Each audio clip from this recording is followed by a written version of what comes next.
মাল আউট হয়ে যাবে। মা ও মেয়েকে বাড়িতে একা পেয়ে দুজনের সাথেই রাতে 4 বার কাজ করলাম। আজ আমি আপনাদের সাথে আমার জীবনের একটি সত্যি গল্প শেয়ার করতে যাচ্ছি। আমি অল্প বয়সেই বিধবা হয়ে যাই। তাকে একাকিত্ব এবং জীবনের দায়িত্বের বোঝা বহন করতে হয়। আমার পরিবার এমন ছিল না যে আমাকে আবার বিয়ে করতে বলবে। যা হবার তা হয়ে গেছে। আমি ৩৬ বছর বয়সী এবং আমার নাম রেখা। খুব অল্প বয়সে আমার বিয়ে হয়েছিল। আমার মেয়ের জন্ম অল্প বয়সেই হয়েছিল এবং আজ সে ১৮ বছরের। আমি এখনও আমার বয়সের চেয়ে অনেক ছোট দেখাই। আমার শরীর এমন যে আমার আসল বয়সের অর্ধেক মনে হয়। আমি আমার শাশুড়ি, শ্বশুর এবং মেয়ের সাথে থাকি। আমার স্বামী ৫ বছর আগে আমাদের ছেড়ে চলে গিয়েছিলেন।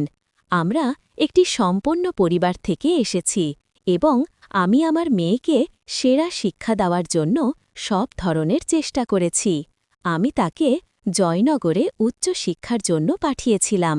আমার শাশুড়ি বলেছিলেন, মেয়ে কয়েক দিনের জন্য জয়নগরে গিয়ে তার পড়াশোনায় সাহায্য করো, যাতে তার কোনো সমস্যা না হয়। এইভাবে ২২ নভেম্বর আমি জয়নগরে পৌঁছালাম। আমার মেয়ে স্টেশনে আমাকে নিতে এসেছিল এবং আমরা দুজনেই তার ফ্ল্যাটে পৌঁছালাম। আমি সরাসরি বাথরুমে গেলাম নিজেকে সতেজ করার জন্য। আমি নীল রঙের নাইটকা পরেছিলাম এবং নিচে কিছু পরিনি ছিল না। যখন আমি বাথরুম থেকে বের হলাম, আমার মেয়ে চা বানিয়ে আমাকে দিল। ফ্ল্যাটটি ছোট ছিল, কিন্তু খুব আরামদায়ক। আমি কয়েকদিন এখানে থাকার কথা ভেবেছিলাম, তাই পরিবেশকে স্বাচ্ছন্দ্যময় করার চেষ্টা করছিলাম। সন্ধ্যায় আমার মেয়ে আমাকে তার বন্ধুদের সাথে দেখা করার পরিকল্পনা সম্পর্কে বলল এবং বলল, মা, আমি কিছুক্ষণ পর আসব, আপনি বিশ্রাম নিন। আমি বই পড়ার চেষ্টা করলাম, কিন্তু মন বসছিল না। ঠিক তখন দরজার বেল বাজল। আমি দরজা খুললাম এবং সামনে একজন যুবক দাঁড়িয়েছিল। সে হাসি মুখে বলল, নমস্তে, আমি অজয়। আমি আপনার মেয়ের প্রতিবেশী এবং তার কলেজের সহপাঠী। সে বলেছিল, যদি কোনো সাহায্যের প্রয়োজন হয় তবে আমি আসব। অজয় অত্যন্ত বিনয়ী এবং মৃদুভাষী ছিল। সে আমার জন্য কিছু স্ন্যাক্স এনেছিল এবং বলল, আপনি এই নতুন শহরে একাকিত্ব বোধ না করেন, তাই ভাবলাম আপনার সাথে দেখা করে আসি। আমরা কিছুক্ষণ কথা বললাম। সে বলল যে সে একা থাকে এবং পরিবার থেকে দূরে পড়াশোনা করছে। তার কথায় এক অন্যরকম সরলতা এবং আন্তরিকতা ছিল। আমি দীর্ঘদিন পরে কাউমের সাথে এভাবে খোলামেলা কথা বলতে পেরেছিলাম। দিন যত গোড়াতে লাগল, অজয় প্রায় আসা যাওয়া করতে লাগল। আমার মেয়ের ফ্ল্যাটের ছোটখাটো কাজে সে সাহায্য করত এবং পাশাপাশি আমার চিন্তাও করত। আমি তার সাথে বেশ স্বাচ্ছন্দ্য বোধ করতে শুরু করলাম। একদিন সে আমাকে বলল, আপনাকে দেখে মনে হয় না যে আপনি এত বড় দায়িত্ব সামলাচ্ছেন। আপনি নিজে খুব যুবক এবং শক্তিশালী। তার এই কথাগুলো আমার হৃদয় স্পর্শ করল। অজয়ের সাথে কথোপকথনের ধারা ধীরে ধীরে বাড়তে লাগল। সে আমার কথা বুঝতে এবং আমার একাকিত্ব দূর করতে একজন বন্ধুর মতো সহায়তা দিল। সে প্রায়ই তার পরিবারের গল্প শোনাত, তার আকাঙ্ক্ষাগুলো নিয়ে কথা বলত এবং কখনো কখনো আমার জীবন সম্পর্কে প্রশ্ন করত।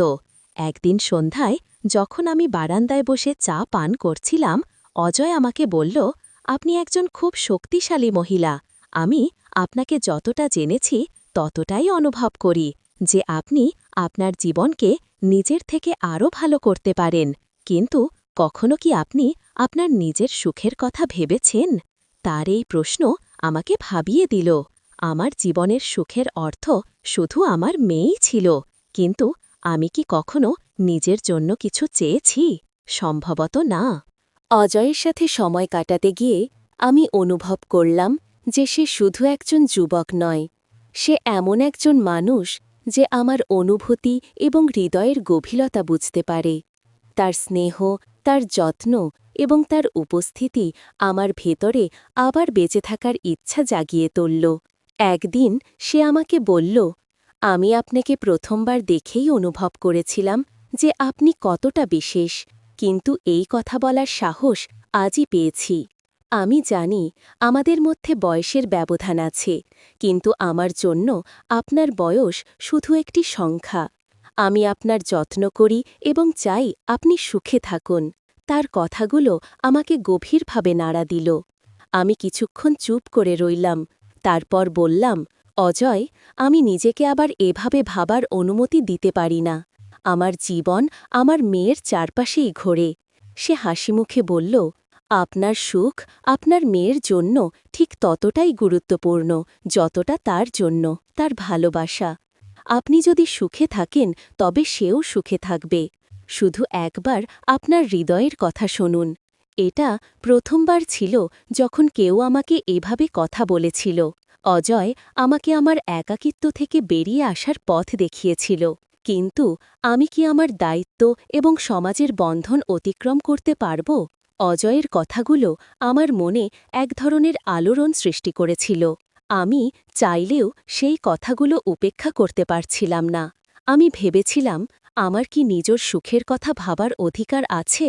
পরের কয়েকদিন আমি বেশ বিভ্রান্ত ছিলাম।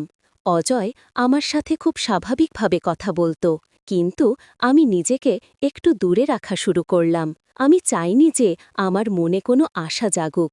আমার মেয়েটাই আমার সংসার ছিল, আর আমি চাইনি যে সে আমার কোনো কারণে অস্বস্তি বোধ করুক।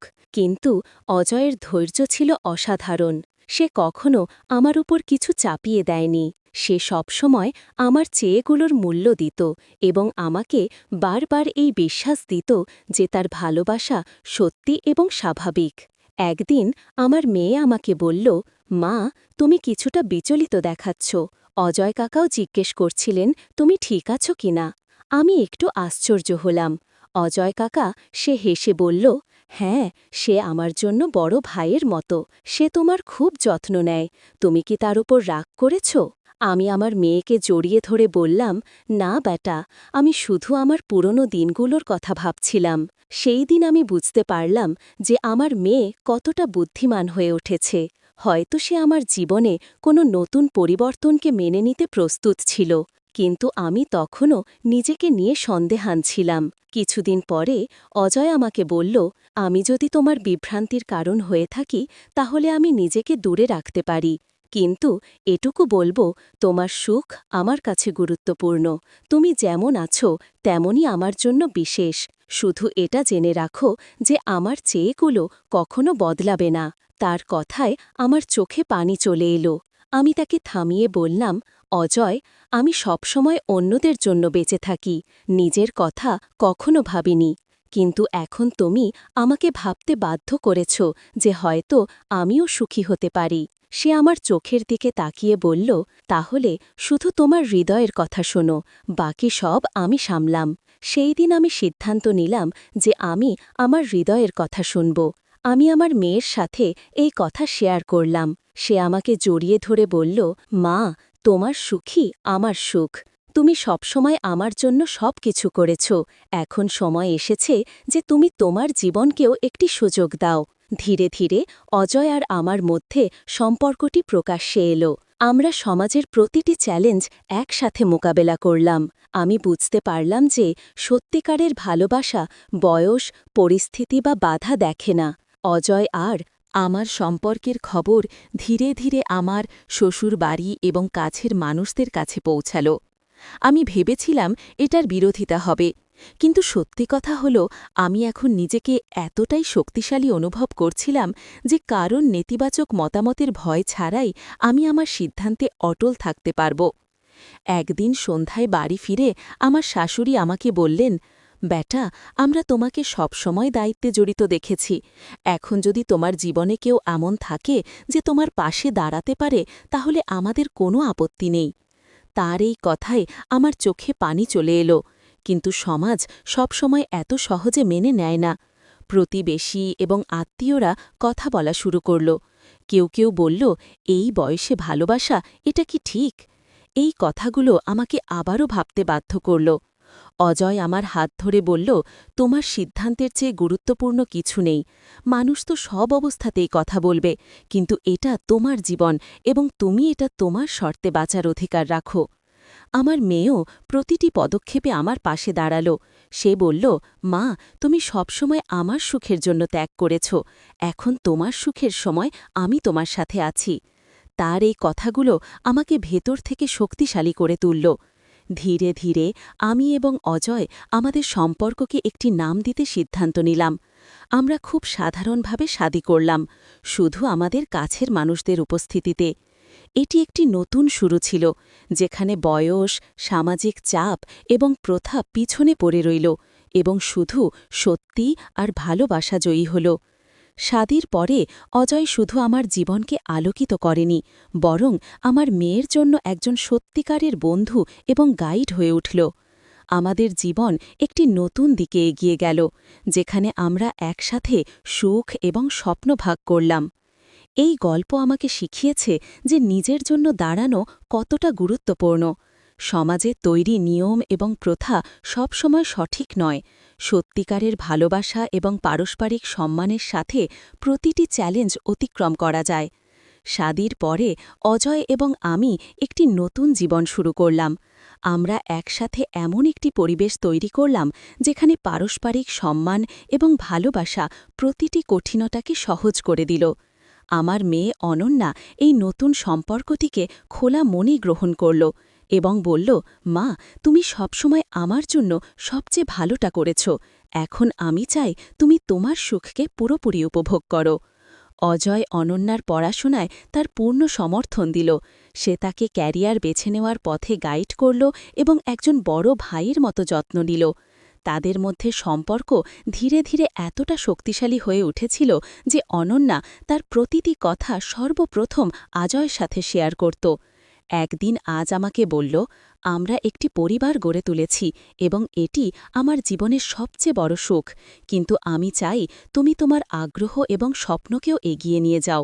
তুমি সবসময় অন্যের জন্য বেঁচেছ, এখন সময় এসেছে তুমি নিজের জন্য কিছু করো। আমি অজয়ের কথাকে গভীরভাবে নিলাম। দীর্ঘদিন ধরে আমি আমার পড়াশোনা এবং আগ্রহগুলো ভুলেই গিয়েছিলাম। আমি আবার পড়াশোনা শুরু করলাম এবং একটি স্থানীয় প্রতিষ্ঠানে কাউন্সিলর হিসেবে কাজ শুরু করলাম। মানুষের সমস্যা শোনা এবং তাদের সমাধানে সাহায্য করা আমাকে আনন্দ দিতে শুরু করল। আমার এই পদক্ষেপে শুধু আমার আত্মনির্ভরশীলতা বাড়ল না, আমি অনুভব করলাম যে আমি আমার পরিবারের পাশাপাশি সমাজের জন্য কিছু করছি। অজয় সবসময়